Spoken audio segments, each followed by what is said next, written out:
Hello, everyone, and welcome to I Never Knew Ink, but My Dog Did podcast. I am Maureen Scanlon, your host. I am an author, a speaker, and a certified life coach, relationship expert. And as always, I'm going to be repetitive about what a fabulous guest I have on today.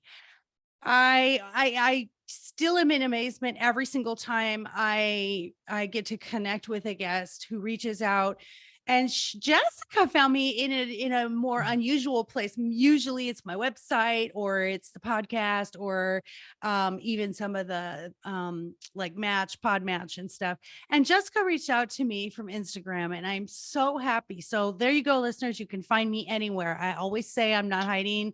I'm right there hiding in plain sight. But Jessica reached out, asked, you know what, I'd love to tell my story. And I was thrilled to have her. And especially once I got her story, guys, you're just in for a treat today. You really are. If you see her on YouTube on the video, you're just going to see what a shining light she is, how beautiful she is. And when you hear what she's gone through, you're going to be so amazed and just have so much respect for her. So let me go into what makes Jessica Jessica and what she never knew. So Jessica was born isolated from society in an abusive and extreme religious cult. She spent the first 26 years of her life in captivity till she was finally able to extricate herself from the deep brainwashing that was all she had ever known. And cults fascinate me, so I can't wait to get into this. I really can't wait. With years worth of repressed trauma and unacknowledged grief and pain, she began the arduous task to assimilate into the norm. And I love the way she says that. She had to assimilate into the norm. This became her greatest adventure of her life, with many highs and many lows. She was hiding a dark secret that no one in her new life had any idea of. She had deep confusion and pain from a life she had repressed and ignored, but was still eating away at her from the inside. She had depression and crippling anxiety that overcame her life, eventually forcing her to face her past. And as we know, guys, trauma just gets repressed, it doesn't go away. And she uncovered her repressed experiences, excuse me, that she had disassociated from. And it was terrifying for her. So much of her identity was crumbling as she faced memories she had no idea how to accept or understand. So this is her brave and painful journey that she took to unpack her past and singularly changed her life. And there's something interesting before I introduce her that I think she said that I love. I've had guests on here talking about plant medicine and psychedelics, and I love it. And I think anything that works for you guys, no shame, no gain. If it works for you, there's no explaining and no complaining, because you're individual person that you can't, there's no standard operating procedure for how we all work through our emotions. So she did work with some trained professionals using the plant medicine and psychedelics as a means to access and heal the past traumatic experiences. So I am so honored to have you here today, Miss Jessica Kahn. How are you? I'm well, thank you. I equally am honored to be here as well. So thank you for creating a platform to share and tell my story. Yeah, this is you're the epitome of why I do this right here. This Yes, is yes. it. This is when you think you've had the most traumatic thing and then you tune in, you're like, "Oh, wait, Jessica." Yeah. It's like it's all different trauma. It's never, no Yes. one's is worse and no one's is better, but it's amazing. Like, I look at other people's trauma and think, I don't know if I could have done that. And then I look at you and I'm like, wow, look at this girl. So Mm, let's crack it open. okay. Let's Well, let's well, talk thank you. Thank about you for, yes. absolutely. So wow, you were born into it. So this was not something you chose. This was not something that a boyfriend got you into or a parent. you were born into it from your parents then. That is correct. So my parents joined, and I was actually the first child at the cult to be born at home, which became kind of a cult rule unless there was an emergency. So I literally was born at home within the confounds of the cult. So Wow. yeah, I was indoctrinated from birth, basically. And Wow. yeah, so we were very much separated from society. We didn't have television, radio, magazines. We had our own church, which was part of the cult and the indoctrination. We had our own private school, but schooling was, we went to school sometimes and then we didn't. It was more of a homeschool situation. So we were very self-sufficient. So we were able to contain ourselves within the confines of the cult. So we rarely had to engage with the outside world. So it Wow. was So pretty isolating. no Yeah. regulation, government doesn't come in. Can I ask you Yeah. what is the name of the cult, and what does it tend to follow? Like which practices is it Uh, close to? Absolutely. So it's no longer about 10 years ago. And just, I have to be careful. So I'm not going to mention it just because the name of the cult, but I can tell Okay. you what we believed in and so forth, because I just don't know. I don't want any legal repercussions. But however, it was in Completely upstate New understand. York. Yes. It was in upstate New York. Our leader, who is no longer alive, and therefore the cult no longer exists. So about 10 years ago. It was they ran out of money, the land was foreclosed on, and the leader passed. Um, but it was a Christian cult and very similar to Catholicism. So a lot of our belief systems, we had the daily mass, taking the, we call the Eucharist, which is the body and blood of Christ, and confession and Christian. We were evil, we were sinful. It was our, we came in with sin, and we were very chosen ones by God. However, we were very bad at the same time. And so it was this strange, like the outside world is bad and everyone is evil, and we're very special and elite, but we're also bad. But within the cult, they can, beat the devil out of us. There was a lot of physical abuse happening under the guise of helping us remove the evil that we had come in with in order to fulfill the chosen status that God had of us, which I think it's a very similar, you start to see within all cults, even within all religions, there's a lot of commonality in religion as well. And then our leader made it up, but it was heavily based on a lot of the beliefs of Catholicism, Christianity, and then he had been one of the original um, not I guess co-founders or founding members, I should say, of the AA group, Bill Wilson's AA group in Chappaqua. And so he incorporated the 12-step program within our religious beliefs. So he believed everyone was an addict as well. So an innocent child, was an addict. I was an addicted to, being bad, like not being good in school, whatever it was became an addiction. So we kind of worked the 12-step program as part of our daily religious beliefs as well. It was very weird, and it changed at whim. So he would randomly decide, he would change the diet, he would change, every day we'd have to get up at 4:30 and do prayer time, but then he would change that. And so it was erratic, lots of changing of beliefs and changing of what we were meant to do. So a very weird environment, I have to say. I can laugh about it now, I but know. I'm just sitting here. My brain is going a mile a minute, and so is my pen. I'm just like, yes, and yeah, I love that, being on the outside looking in now, you're like, wow, that was really weird. But this was like yes, from birth instilled in you. And man, this is the yes, power of the human mind right here yes, in full yes, forces, especially those formative years 0 to 6. I mean, yes, that's so ingrained, and we're going to get more into that. I'm actually was studying before we got on, doing a diploma in modern applied psychology, and I'm just thinking, oh my gosh, the the belief that the outside world is bad and yes, that we're chosen, but we're still bad. It's yeah, that sort of grooming, yep, obviously. I'm gonna yes, groom you. Any mm-hmm, abusive situation involves grooming. We right, all know that, but grooming of children, when it's with pedophilia or Mhm. narcissistic abusive mates, there's always this grooming. That's what that sounded like, that 12-step thing. And Yeah. then the inconsistencies. I mean, Yes. that's really instilling some anxiety in someone where you just didn't know day to day what was to be expected. Yes. It How was it was a scary. it was a very volatile situation, and so you just didn't know. You're absolutely right. Um, and you were basically always bad. So you were always trying to figure out what the next thing was so that you could like manage it before it happened, because you didn't, it was erratic, and when you were told you were wrong, you were wrong.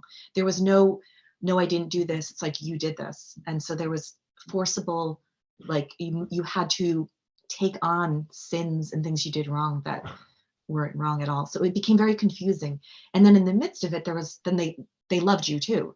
So then you're a distortion of what love was, because Yeah. love, if you're good, we'll love you, but then you're bad, but then, and there's no guideline day to day, so you don't know how to actually behave. So it was, it's all looking back in retrospect, it was terrifying, but I was so disconnected. I was surviving within that environment that I didn't even realize that until now when I look back and I think, wow, that was a terrifying environment Oh my um, gosh, I to be in. especially, Yeah. yeah, when you talk about it was surviving, and our brains have a way of protecting us. And Yes. so, you were being protected as you were going through it. And then as you got out of it, all that trauma was in there like, okay, now we're going to have to deal with this thing that's been instilled in us for so long. And Yes. how do we just experience it first? Because you weren't really experiencing it, you were surviving it. And then also think about how you develop these attachment styles because your family was in it, your parents, Yes. believed in it. And so therefore, when our parents, it's not even just a cultural religion thing, it's like our family beliefs and values, they get instilled at the same time. So for you, that had to be so difficult. How was the family relationship and how is it now? Did you get mad at them for Okay. bringing you in? I actually do love this question because I can answer it now full circle, having really healed, not just some swarmy, I forgive or I love, but going back quickly just to kind of, it was a very strange environment because my parents ended up becoming more like siblings because our family structure was our cult leader. And then, we had layers or levels of, there were hierarchy. So there were more advanced members, and that happened to somehow do with how much money they had and how much, because we were also a nonprofit. So there was a lot, we were surviving on the generosity of the wealthier members. So therefore, those members also had elite status. But because we were at the mercy of our leader and those in power, my parents were also at the whim of any kind of abuse. So it became less my parents being my caretakers, providers, and protectors, and more like siblings. And I found myself in a dynamic where I wanted to protect them a lot. I hated when they were being punished. And so it was a strange relationship with them, but I loved them. And it's an interesting thing. I think children, my parents themselves were not the abusers, although there were times when they enforced because they believed it and they were also being abused and allowed certain punishments. They themselves were not abusive people. And I was able to discern that throughout my time there. Um, Having now that I've gone out and I've done real serious healing, not just like real serious healing, I am able to, I love my parents. I have a very good relationship with both of them. My mother, I was able to get out within a year or so. She kind of came out with me when I escaped. And my father almost came with my mother, my sister, my nephew, and I. And at the last moment, they got him and he stayed for many years. So there was a long period of time where I didn't speak with my father. But now we do. And I've been able to recognize that my parents' intention in the decisions they made were, they thought they were doing right. They thought they were giving us and themselves.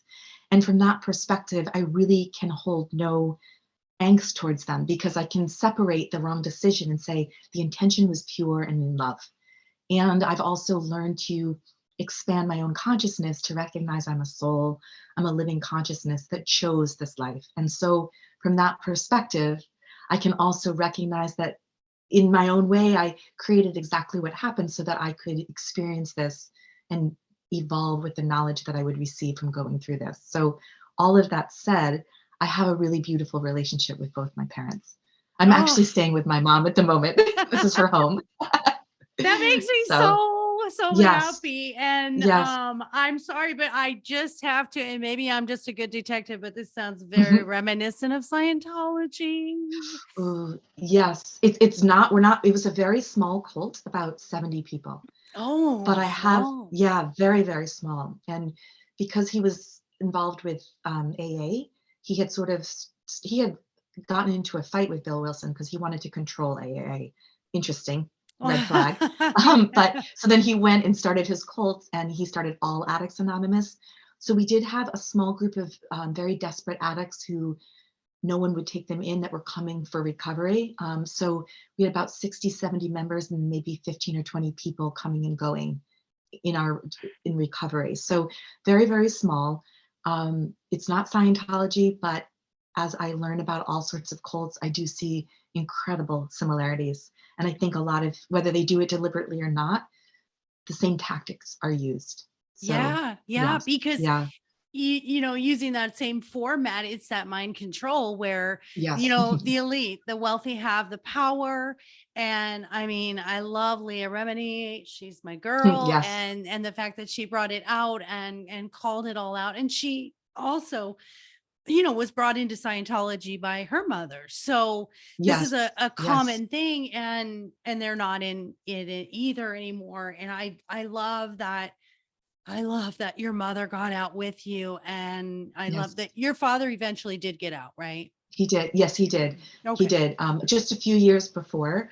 And, I'm very proud of my mother because she has done a lot of really intense work on herself, to get to a place where she can, come to peace with, for her, it was, looking back, realizing the decision she made, how it affected her and us. And so she's an older woman who just does not stop growing. And I adore her. And she's a really special person. And she's also why, just having her as my mother, why I had the strength ultimately to leave as well and get her out. She instilled a lot within me, even within that environment. So Nice. She yeah, raised she raised a very she, aligned girl. yes, yes, she did. And kudos to her, because she was in the cult, and of course she had her husband.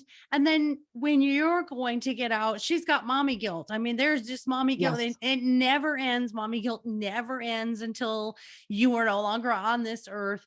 And I love that you said, I know that I contracted to do things in this life. I asked for some things. And I know a lot of people, and quite a few of my guests, will dispute that. That's, I would never have asked for that. Well, maybe not the specifics of it, but you asked for whatever it was to help your soul expand.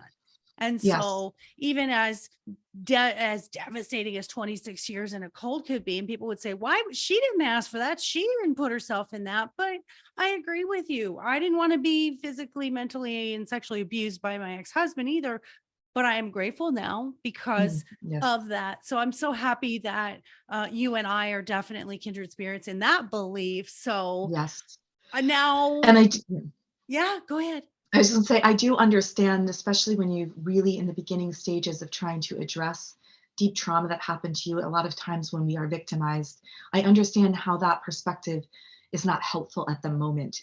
So I just wanted to give sympathy, because when I was first going through this, if someone dared to tell me that I chose, I don't think I could handle that. So, I do want to say that it took me a very long time, and I feel this perspective, as well as even being grateful, they're the beautiful byproduct of the work that we do to kind of process what happened to us. And so by no means is that, just saying, oh, it's I Yeah. chose this, doesn't erase true trauma and true pain that someone's gone through and been through. So I You like to always acknowledge that, just Thank because, you. Thank you. Yeah. Thank you. No, you're Yeah. absolutely right. We are not invalidating the experience in any way, shape, or form. Absolutely. Yes. Thank you for that. No, you're Yeah. absolutely right. It's the longevity of the Uh, process and the healing yes. and getting through all of those emotions that later on you get Yes. just a bigger bird's eye view of why things Yes. happened. Exactly. So Yes. no, Yes. no, I'm right there with you. If someone would have told Yes. me I asked to have have myself abused, no, I would have been like, are you crazy? I want a good life. I Who I would have punched them in the face. right Had a lot of anger back then too. So I would have been like, too. Like I would throat punch you, excuse me. And I think what's really interesting that I had said to myself a lot, and maybe this will help any listeners that are going through this, is I would say over and over to myself, but I'm really intelligent. I'm so yes. intelligent. How did I let this happen? How did Hmm. I not get out of it? Why did I let this? It has nothing to do with Mm-mm. intelligence, and it has Mm-mm. everything to do with love and attachment styles. Yes. As a Yes. human, what are my needs? I need to be connected to the people that I love, and whatever that Yes. entails and wherever they are, we just tend to do that. So I agree. And what I also found in part of my understanding also in understanding my parents was that if we are not, and this is kind of the journey that I went on, if I am not connected with myself and my true power within, no matter how intelligent I am, no matter what, then there's an aspect of me that's susceptible to other people's beliefs and other people's. And so that's part of the journey that I came to was this.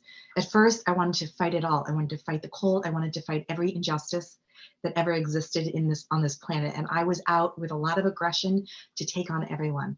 And what I learned was I don't have to fight the system. I have to empower the people. I have to empower myself. And that once we are empowered, which means connecting with our truth and we're aligned within ourselves, nothing can actually, no one can take advantage of us. None of these things can happen. And so that's what I learned in my journey was that my job is right here within me for me. And when I do that, I'm protected. Nothing can get to me in that space. So yes, the yeah. empowerment of Yeah. choice. And Yes. you went from revenge to repurpose. And Hmm. that's part of that healing process. It's like they talk about the stages of grief. I think it's just the stages of life. When I was angry, I used to be Yes. angry. And I think that anger is just that pain coming out.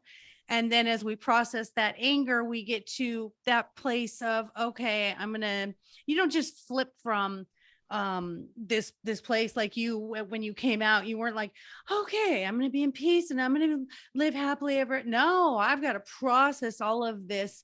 But I think once I got past it wasn't even like I went from anger to peace or I went from anger to happiness. I went from anger to just not caring anymore. And I Mm-hmm. remember that feeling when my ex would show up to pick up my kids and I would be like, oh, I feel nothing. This is Yes. awesome. I just didn't want to Yes. feel anything. It was great not to feel anger anymore. I didn't have to Yes. feel forgiveness for him. And I didn't have to be like, Yes. oh, we're all going to get along, kumbaya. No, I Yes. still to this day don't want to see him or talk to him. But Yes. it was nice to get past the anger to Yes. just being okay with not feeling anything. How did you feel when you got out of the cult? And how did you I think the biggest question I have is the balance between the people that you knew in the cult and then the people in the new world. Like for you, how do you bring that to a place of understanding? Yes. So, and I think it's very common within cults, or there are a lot. There's some churches or religions out there that are very culty as well. Where it's this if you leave the church, if you leave the cult, if you leave the thought, the beliefs, then you're bad, you're evil, and so everyone turns. So there was definitely that. I was able. My whole escape story is a whole process because I got to a point where I became aligned with my truth and I started to speak out. And I didn't leave right away because I wanted to protect my parents and other people there, and some of the younger children that I had sort of taken on and was doing as best I could to protect them. And I um, kind of negotiated my terms of leaving, so to speak. And that's a whole story. I'm writing a book as well, and I explain that. But where the outside world always used to be very terrible, when they no longer could control me because I had sort of separated. And it might be might be similar to maybe a woman in a battered relationship. I don't know, but where you're in the environment that's unsafe, but you found your voice to some degree.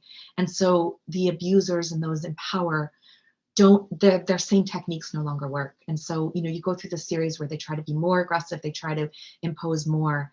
But then when they realize, at least in my case, when they realized that they couldn't use those methods, they weren't working. I had separated myself. I don't know if this is healthy or not, but it was my mechanism at the time. I thought, I'm not going to leave because there's people here I love, and I feel that me leaving will leave them in harm. However, I don't agree with what's going on. And when they do discipline me and do these methods of control, I'm going to disconnect and kind of leave my body, which is something I had done my whole life. But it allowed me to stand and speak my truth without fear. And when I became fearless and I spoke my truth, others within the cult started to listen a little bit.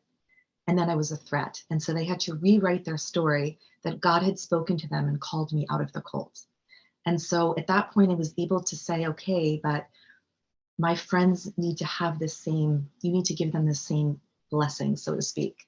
And so I was able to leave with two friends that I had also were from the cult that I had grown up with. And so we left together. There were the three of us. So we had a little bit of that support. So at least I was with two friends. We were all very brainwashed. We were did not know much about the world, but at least we could navigate together. So that was a blessing and that helped. And I always say there's a few things that were difficult. First of all, growing up in an environment where I was basically a trained dog, where every decision, including what I could wear, what time I could get up, what I could eat, was dictated to me. Making a choice was very hard for me because I had never really used the right to discern, and it felt scary. And I was also still indoctrinated in right and wrong, good and bad. If you make the bad choice, you're a bad person. And so it became very confusing for me. There was also the fact that there's just a lot to learn in the world, but it was also a blessing because I was very naive. And so I didn't quite understand. So everything was new and exciting, which ultimately brought its own problems. And things happened because I was naive and didn't understand. But one of the things that always stands out is that I started meeting these bad people that were out in the real world, and they were filled with love and compassion and acceptance and kindness. And they didn't judge me. There was no right or wrong. It was just me. And that was a very new environment for me. And I flourished very much in that environment, realizing that I was okay just as I was. There were no sins to confess. There was no punishment to be had. There was just simply to be and to be accepted. And so that was kind of my first experience, navigating and what was the outside world like and how I did it. So Yes, that's very similar to being in an abusive relationship because I yeah. I know when I was in these relationships that were so toxic, I emotionally checked out long before I physically Hmm. checked out. Yes. And Yes. so you were like, and I think that's just human of us. We have to prepare, we Yes. have to mentally prepare before we physically do anything.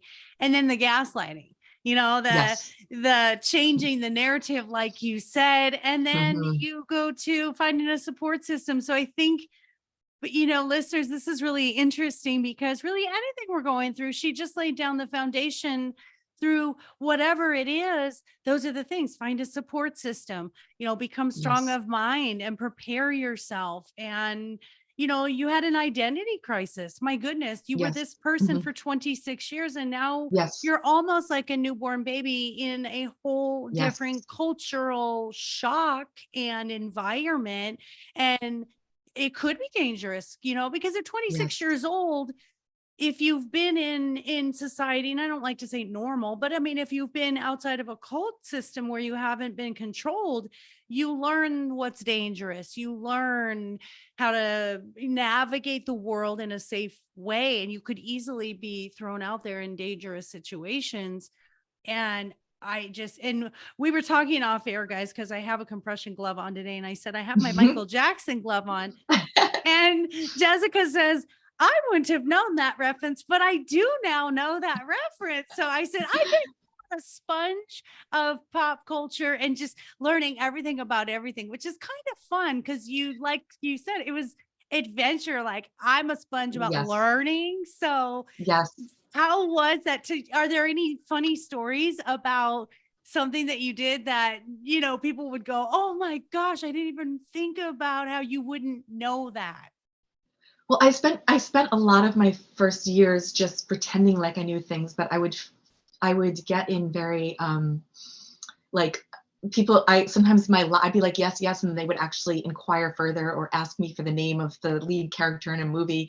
So there were moments where there was just strange, awkward silences. And I kind of, after a while, well, I didn't talk about my past for a long time. And so it became, I actually was always very afraid to go out with people one on one because I was so afraid of just normal conversation, not being able to catch up or to talk about the things. And it was scary. I had a lot of social anxiety. And if I ever had a friend and they wanted to go out, I would do everything to try to find another friend to come out so that we could kind of, the conversation, I could get lost in the A conversation. buffer. You Um, wanted a a buffer. buffer. Yes.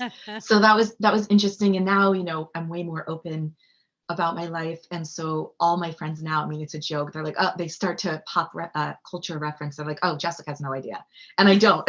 So it's so much more relieving being honest and just telling people. But You there were would also love little, you would love my husband. I'm sorry to interrupt. You would yeah. love my husband because I don't have a very good memory and he references old movies all the time and he'll make like a comment and he'll go, "You know that episode on blah blah." And I'll go, "I don't know what you're talking about." So my husband would have been wonderful to integrate you into society because Yes. every time I don't know something, he pops out the phone and brings up the YouTube of the episode he's referencing, the movie he's referencing. So technology is a good thing for that. You could always just pull it up real quick. You'll be like, let me go to the Yeah. bathroom for a second and let me pull up that Seinfeld episode so I know what Yes. you were talking about.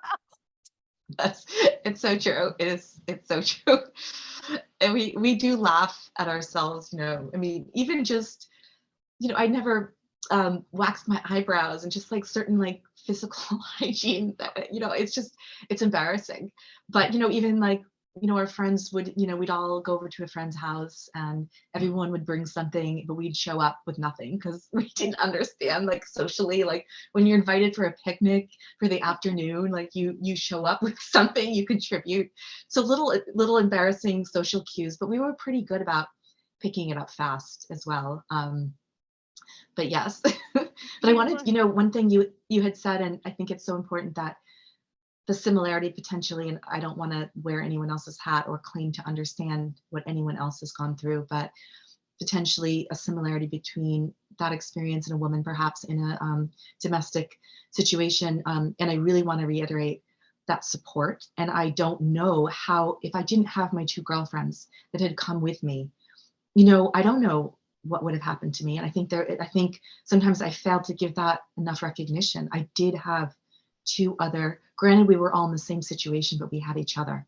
And so I think it's really important that you said that earlier. And it made me Right. think, and I'm like, yeah, I did have support in a way Yeah. that maybe others didn't. So, I promise yeah. you, you would have done just fine either way. Okay. When I got out of my situation, I was alone. I had never felt so Mm, alone in my life. I didn't have support. I hid the abuse from my family. So my mm, parents didn't know.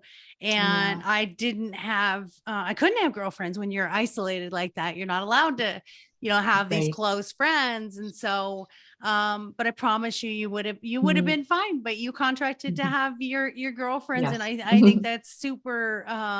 That's wonderful, and I think Yes. on that factor, it made it um easier. I don't want to say easier. That's a terrible word, but when you I don't want to say it like this either. Misery loves company, but I'm saying when you have that support, that's why we have Yeah. support groups Yes. because Yes.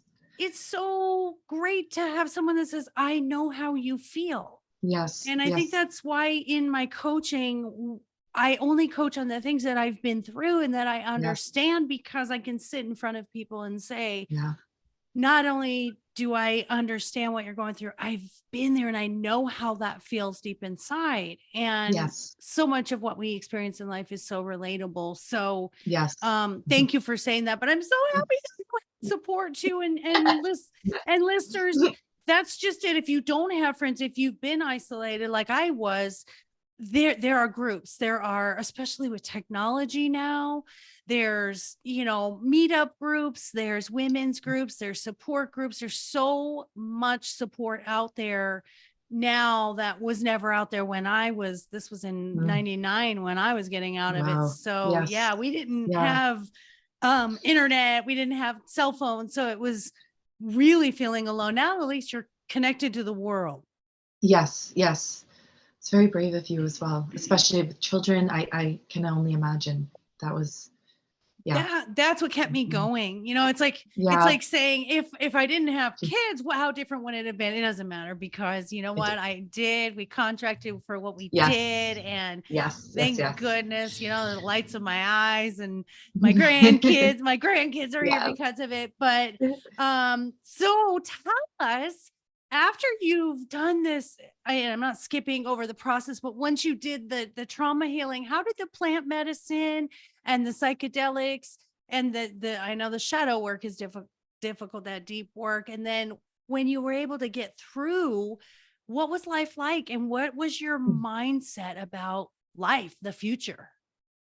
So great. Okay. So, and it's all within the last 5 or 6 years. So I spent 15 years trying to find myself in the world and thinking that all I had to do was just check all the boxes that this outside world told me would make me happy. So got a successful career in a sales career, medical sales, and I traveled the world, and I had friends, and I had relationships and failed relationships, and I was very normal, and I was desperately unhappy, and I was so depressed I could barely function. But I'm in this outgoing career where I have to be bubbly and form relationships. So I have these two worlds, this despair and, just pain where I don't know how I'm going to get out of bed in the morning. And then I go out and live this fake false life.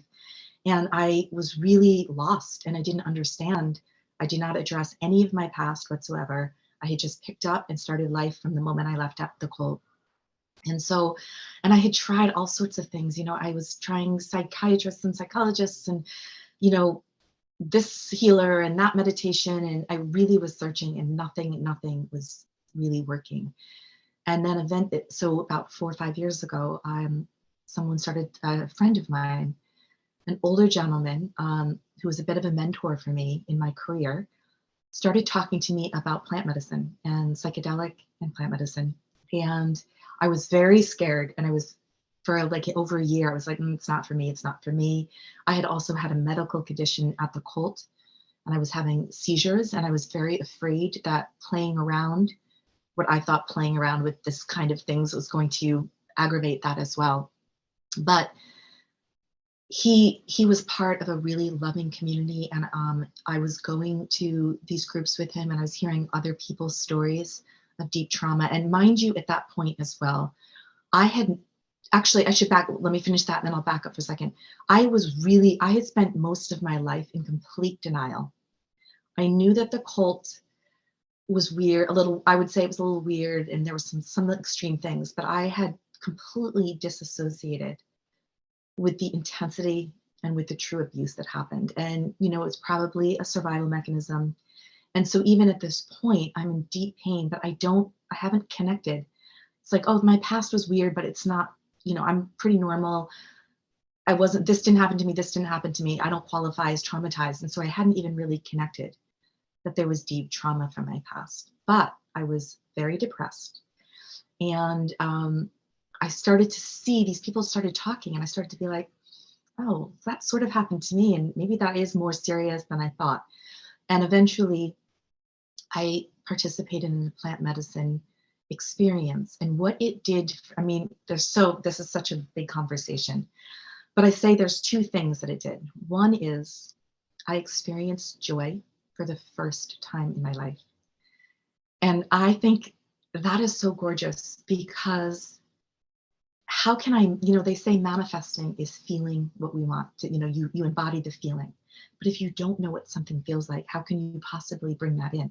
So to me, that might have been one of the greatest gifts. If I can feel joy, I can go out of this experience, and now I can bring that feeling in, and I can start to bring more of it. And then it also allowed me from a higher, because it takes us into a higher consciousness. It takes us into a more full understanding of a soul level and beyond. And it was there that I started to understand, okay, so that in that level, with that understanding, I chose these. And then I got to start to see the exact reason I chose it. I got to see why these experiences and what they brought to me. And then on top of it, it allowed me to access really either memories that I had forgotten or memories that were too that I had remembered but I never addressed or never brought up because they were too challenging. From that state, I was able to go in and visit them without getting re-traumatized. And by doing so, with this expanded understanding of the experience, I could then authentically retell a story. So my small child had put in whatever happened to me, all men are dangerous, whatever my various stories were that I was carrying with me now as an adult who was no longer being abused. I could access those memories when a story out of defense or protection had been made that was running now in my body. And I could go back with full understanding and retell that story. Okay, that happened and I validated what happened, but here's where we are today. And look what we have as a result of this. And so by retelling that story, there was a new pathway of understanding. And so it was a trauma release, basically. I was able to go in, feel, process an emotional charge, then retell that story associated with that memory. And that completely changed the entire landscape of my emotional body, my physical body, my mental body, spiritual, and so forth. So that's, and there's of course, I just love that. I love that. I mean, I'm on board. I want to go do the same thing because yes, I love that because it removes the fear, and that's really what our yes, trauma, our triggers are, is this fear of feeling that same thing that we had felt previously. So it's that yes, memory, that yes. subconscious memory. I gosh, I just lost my train of thought. Oh, Mhm. I had a gentleman on one of the episodes, guys, go back and look at it, and he does trauma informed retreats, and he lives in Peru, Mm, and he uses mhm. ayahuasca. Yes. And I just think it's just such a beautiful thing. And as you were speaking, I was picturing going to a bookshelf, opening a book, reading a story that used to be really scary and you didn't want to read it, it was Mm, dusty, and then you picked it up and you read it, and then you were able to shut it and put it back on the shelf, and you can go back and read it if you want to, or you don't have to, yes. and you're no longer, it's not a scary book anymore, is Yes. how I We pictured release that. the yes, a releasing of the emotional charge. So that because what happens when we access those memories and we haven't processed, our body goes back. That it's still there, and so we access it and we go into panic. Where by by accessing it in a gentle, kind, loving, with help with this medicine, we don't get re-traumatized, but we can release the emotional charge. Because at the end of the day, that's all really what our trauma it's emotional charge, it's energy, because those experiences are no longer happening, but they're our body is in a constant state of that experience, and so we release it and allow it to disperse, and it's not being held. And I always like to preface, it's not for everyone, plant medicine, and I think it's incredibly important to find the right people working with the medicine with the right intention. Because unfortunately, I all of there's some misuse of it. It's being used. So I would just, if people are interested, definitely connect with your intuition, connect with your body's reaction, and as you're searching, and find the right people, because it's just important. I think it's really beautiful medicine. To me, it opened doors that I don't know. It's changed my life, and in a very fast way. So I have a lot of respect, and I really believe in this. However, I just think it's very, very important. I was very lucky to have a good group of people really using this medicine in its true integrity. So I just always say that as a warning, because I want people to enter cautiously, as they Absolutely. explore There's this. always going Yeah. to be those individuals that want to take advantage, and they Hmm. don't do things the right way, but they do. Yes. There's options of doing retreats. So there's options of doing, Yes. there's clinical where that you can go use Yep. it. There's Yes. also, I know horse tranquilizer. They, Yes. so there's so many I'm happy from the mental health awareness standpoint. For me, Mm, I want everybody to live their best lives and have this joy every single day. And so yes, I'm so happy that life coaching has been embraced, and the plant yes, medicine and the psychedelics, because we need help. We need we help. do. This problem doesn't go away. And our generation after generation, we need to do better. And you look at our great grandparents, our grandparents. I mean, these things were unheard of. It was, shut up and put up, and that's it. And Yes, then yes. maybe even my parents' generation, we just don't talk about it. We sweep it under the rug. And then, I'm hoping and praying that as I do my work, and as other light workers and mental health workers embrace all the options and no Yes, judgment, because I want someone to have any and all ability to help yes. themselves, right? Because no I one's going to agree. fix you but you. Mhm. And you're not broken. You're just used to protecting yourself and your human Yes, mind in the way that your human mind was created to protect you. So yes. we just have to find a better way, right? I agree. I agree. And by the way, just there's a it's the documentary on Netflix right now, Michael Pollan, How to Change Your Mind is a brilliant documentary. It really walks through. So anyone that's interested, it's a great introduction to this medicine and so forth. And so I thought I would give a plug there because it's very Yes. helpful. I'm very passionate about using these medicines. So, if someone's considering, it's a very informative documentary to help. But you're absolutely right. I love it. All natural. Yeah. Yes. Being that I started as a nurse in the medical Oh, you field, did? Oh, I didn't know yeah, that. and I was in the medical field, the laboratory, for 26 plus years.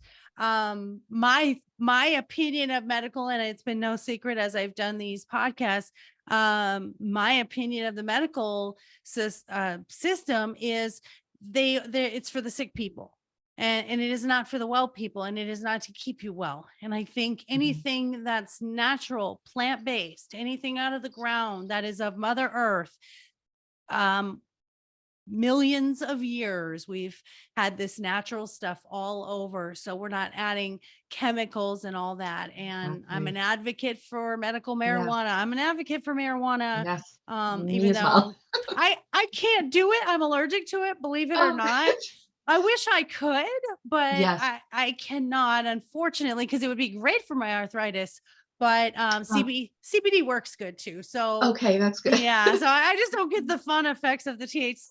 The CBD definitely works, but I am an advocate for homeopathic medication, naturopathic Same, medicine, and plant-based same. everything. So Yes. I'm right on board with And you. we're So in sync here. You know what's so interesting, and you said that I agree wholeheartedly with our medical industry. And I think it also, and I think people such as yourself in coaching are bringing forward this, which is that we've approached our mental healing in the same way we have our medical, which is let us get rid of the symptoms without actually facing the cause. And I think that same thing goes in our own personal journey and healing. I just wanted my depression to go away. And I just kept trying all these external things that would make it go away, make it go away. But I wasn't asking myself, why is it here? And same with medicine. We have it's so, and unfortunately, the system, our medical system, is just about, prescribe. Okay, you have a symptom, here's what, get rid of the symptom. But no one ever says, why is your body have eczema? Well, that's your digestion. That's an internal situation. But I always often correlate that with also our own personal healing is, when I have these depression, when I have these symptoms that come up, I by no means live a perfect life. I now see that as a language. My body, I'm depressed. I ask myself, why? What is it within me that is now manifesting that? There's something that I haven't paid attention to that's now extreme and I can't get out of bed. And so I think that can be helpful also in realizing that we don't have to live with these symptoms, but we do have to address the why. And that also started my journey when I finally was like, okay, why? Because none of these medications, external distractions, are taking away this deep internal pain. And that yeah, is also what started me. Okay, then what is going on inside? Who am I inside? Where is this coming from? And I and like to also, yeah, yeah, it's always going to mhm. manifest itself physically, until Yes, you yep, I mean, that's the root cause. So we need to get to Yes, the root exactly. cause of it. Exactly. And we weren't doing But if that we're for all these years. yes, and we're scared of the root cau there's a reason we're not getting to it, it feels scary. I know a Yeah. lot of times even this personal work, it feels scary, and I was running from myself for so long, and then when I actually started to get to know myself, I started this personal journey. It becomes exciting. It's like, even though it feels frightening, and those dark shadows that we are afraid of, it's just about turning light on. When we turn that light on, literally, we're like, "Oh, okay, I see. It's not a scary monster in the dark. This is a little girl that just wants a moment to explain to someone what happened to her," things of that nature. And so it started to become less scary and more exciting. And it was almost like an adventure then. Like, who am I? What's the next clue to finding myself? I love that. And I think a big part of why a lot of us don't do the inner work is the shame Mhm. story. It's the Yes. Yeah. embarrassment of Yeah. blaming ourselves. And when we Yeah. remove the blame on ourselves and we just say, hey, I'm just a human having a human experience. And Yes. then when I connect, so I get to have a conversation with Jessica about my shame Mhm. story, and you talk about your shame story. And now we're on the same level. And now, hey, I'm ready to face it. And hey, it's a lot Yeah. easier to talk about it. Yes. And it's a lot easier to let it go. So I think Yes. when we get past the excuse me, the shame Mhm. and the blame Yeah. that we do to Mhm. ourselves, Yeah. that's why the world is talking about stuff today. And mental health is Yeah. okay to say I'm Yes. not okay, and suicide prevention and abuse and all those things. Now that we're able to speak of them, I see a movement that's changing where it's okay now. And we have 988. You can Yes. pick up the Yes. phone and dial Mhm. for help. Um, Yes. there were moments when I was suicidal when after my Yeah. divorce, and my son saved my life. I remember one Mm. night, just he was crying. He never woke up in the middle of the night. He was about, I don't know, 10 months old. And I brought him in my room. And I mean, I literally was thinking, maybe they'd be better off without me. Maybe I don't know that I can Mm. do this. And I went and got that baby out of his crib, Mm. and I brought him in my room, and I would usually just give him a bottle and put him back to sleep. And I put him on my bed, and Sorry. that's okay. Sorry for that. Excuse me. That's Sorry. okay. Universe calling. And I remember putting him on the bed, and I remember the look that he gave me, Jessica.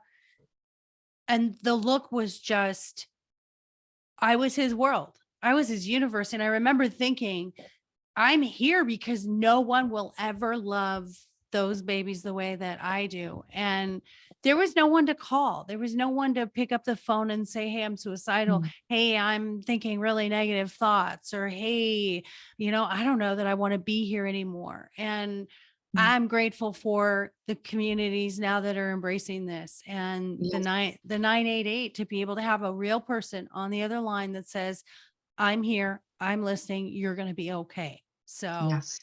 that Yes. was that Yes. was a little bit of my soapbox. So as we wrap Yeah. up, I have Yes. my, I have to do my two Mm. questions. So Yes. you're marching downtown and you have all those people of the town behind you with your banner. What does your banner say about the change you want to make in the world? I want people to remember who they truly are and find their truth. And it starts by questioning, and it starts by questioning our beliefs. Because I believe that what we believe will lead us back to our truth. And when we connect with our truth, we remember who we truly are. And I believe that if we're all connected to the power within, we can change this world. And we can nothing we can change this world one person at a time, individually within ourselves. Yeah, So but that is, just yeah. being Mhm. true to yourself, being in Yes, alignment with whatever your purpose is here on this planet. absolutely. And it does require, at least, with my is I thought my beliefs were mine. I had to question them because I think a lot of us, we just take on beliefs that we never question from our family, from our it's not that anyone's wrong, but that is disconnecting us further and further from our actual truth. So we do have to do some questioning to sift through beliefs that we thought were ours or that we inherited, to truly and honestly find out who we truly are outside of everything else. So I love yeah. that. That is one of the first things I do with my clients in coaching is Yes. we work on false beliefs, because Yes. sometimes we just don't know they're in there. In fact, I was just studying Yeah.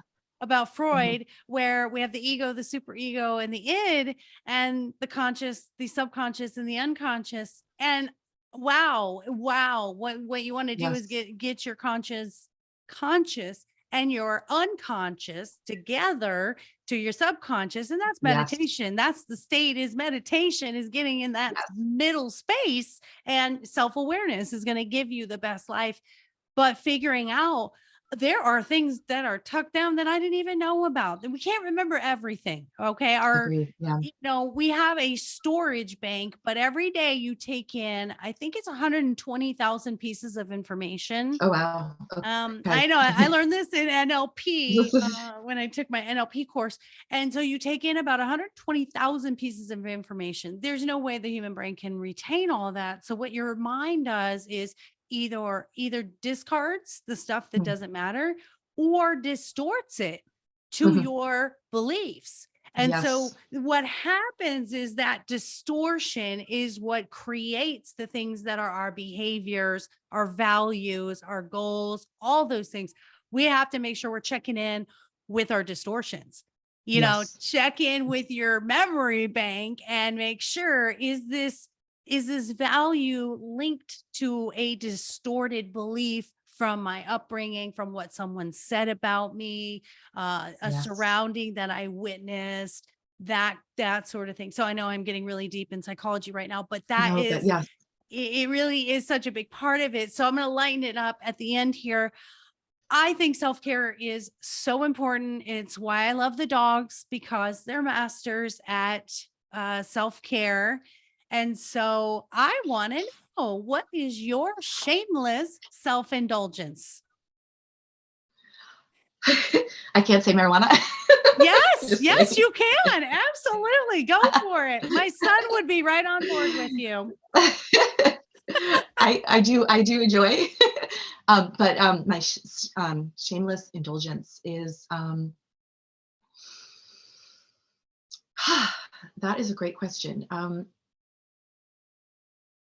I think what I'm on. I don't know if this quite answers it, but is finding joy in everything. For so long, I lived in such a state of lack and unhappiness that I got very comfortable. And so now, what it is, my challenge, it's more of a challenge, is finding finding the happy moments within everything. Really challenging myself to. My natural instinct is to go on more of the negative side, more of the but if I can allow whatever it is, and so when something comes up, I'm like, is this going to make me happy? Am I going to have fun doing this? And doing things for the pure sake of the enjoyment of it without any kind of restrictions or rules. So that kind of like at any given moment, that could change that individual indulgent, but it's more about I'm after joy, I'm after happiness, it doesn't matter if it's momentary. I want to experience happiness and joy. And so within that, whatever that indulgence is at that moment, I say yes. I say yes to happiness. I say yes to joy. So That is amazing. And I mean, I've had a lot of answers to that on many podcasts, and it's anywhere. It's mostly ice cream. Many people love their ice cream, but oh, it's, I like ice cream too. it's symbolic. It's symbolic of finding that thing that's yours, that thing that brings you Yes. joy. And you make a really good point. You don't know what you have till you don't have it. And you never Yes. had it. And now you seek it and you refuse to not have it. And Yes, I think and maybe that's very more specifically to me, but to me, like sometimes it is ice cream. But I lived so much in restrictive rules that it was always about refrain and stop. That for me, it's about yes, yes. It's the little girl, whatever she wants. You want the lollipop, you can have it. You want to go swim, you can do that. So, yeah, I am I am 100% on board with that, because we deserve that. We deserve that we in do, this we life. do. And I think we hold back so much, and people don't think that they deserve, especially when we're working on fitness and our physical and our health. I see so many people sacrificing that stuff. And Yes, I love yes, food, and I'm sorry, I want my carbs. I love yes. bread, and Cheese I and bread, yes, yeah, and ice cream. I know. It is so hard because I feel like I'm depriving myself. So I think obviously everything in moderation, but I love your view. Your perspective is I just want joy now. I want to Mhm, seek joy. And that's what, if anything, listeners, you take from this mhm. is take that is every Yeah. day find joy in Yes. everything that you're doing, even when it's those monotonous things. Yes. I think that is, we always say later, later, later, tomorrow, or after this happens, I'll do this, or when Yes. I do this, then I'll have that job, or when my kids are grown, then I'll go on that vacation. We have to stop saying someday, sometime, later. I think that for me, it's the embrace the moments and that mindfulness. Yes. And I'm not saying go spend the mortgage money and be frivolous, but I'm saying with moderation, find something Yes. every day that brings you joy, as small as it is. Go have your bowl of ice cream, or go Yes. outside and, sit in the grass and just look at the sky, listen to the birds. We have to find something in each day that grounds us to, I'm here to enjoy life, not to hustle and just survive till tomorrow. Right? Exactly. Yes.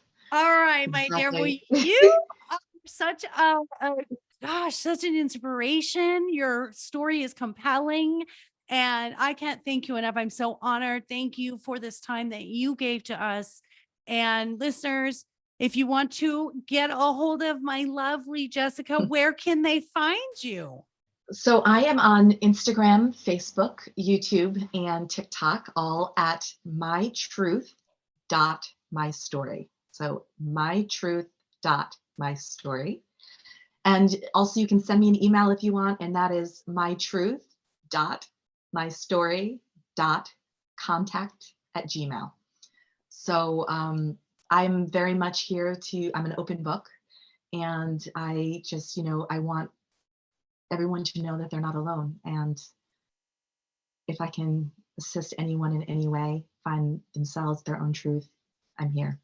So I really I think, guys, if you are going through anything, she would be such a great support system. And I know that for her, her purpose is to help others and help others heal. And that's, I think, a lot of times the really, strongest people go through what they go through because they are strong enough to bring that forward to the next person and to help the I next do, I person. do, yeah, I And believe I cannot wait to hear that. or to read your book. So Yes, she's got her manuscript written, I guys.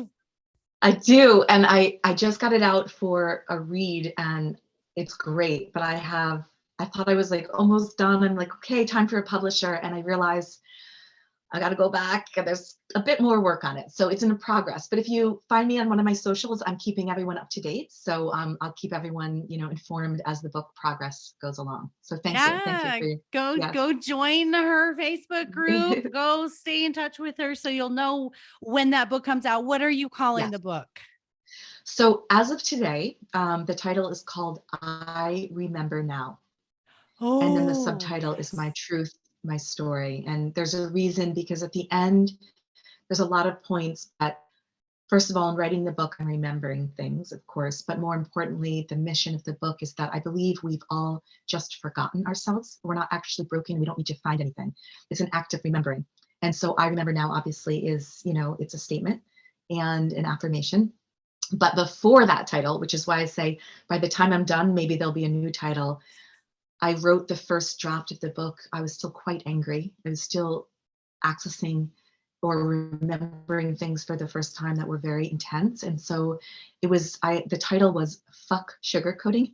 Here's My Truth. Excuse me for the F word. No, you're Um, fine. You're but fine. it was very, in that moment, the title of that book, there was a lot of anger. I was like, this is my story. Don't tell me what to say. And it was very healing.